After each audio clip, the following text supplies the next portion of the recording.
Assalomu alaykum aziz kuzatuvchilar. Mana bugun yana bitta sahniy diabet ikkinchi tip bilan 4 yildan beri sahniy diabet bilan qiynalib yurgan bemorimiz G'ayrat akaga uylariga ruxsat beryapmiz. G'ayrat aka, qanday o'tdi operatsiya? Yaxshiman, Xudoga shukr. 4 yildan beri saharim bor edi. 17-18 ga chiqadi. Bugun azonda 5-3 chiqdi. 5-3 chiqdi. Operatsiyadan keyin qiynalmadingizmi? Yo'q, qiyinchilik bo'lmadi. Tablet ichib yurganmisiz yoki insulin qabul qilganmisiz? Tabletka ichib, Pride MK degan tabletka ichib yurardim. Operatsiyadan oldin sizda ozish kuzatilganmi?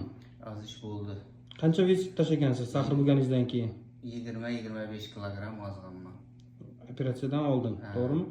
Xo'p, hozir o'zingiz qanday his qilyapsiz? Yaxshiman, Xudoga shukr. Hop, bemorimizda interpozitsiya podvzdошный kishki shadiya operatsiyasini o'tkazgan edik. Mana bugun bemorimiz uylariga ruxsat beryapmiz. Qiyinchiliklar bo'lmadimi operatsiyadan keyin? Yo'q. Nima deb tavsiya berasiz bemorlarga? Kelsin, ikkinchi tipi bo'lsa sahardan.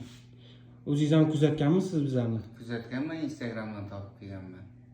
Shu Oybek degan doktor bilan Ma'mura degan medsestraga rahmat aytaman.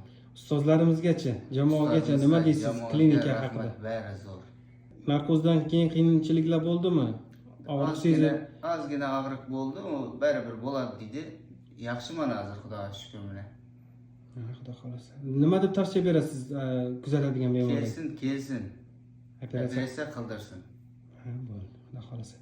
Bemorimiz uylariga ruxsat beramiz. Bizni kuzatishda davom eting. Rahmat.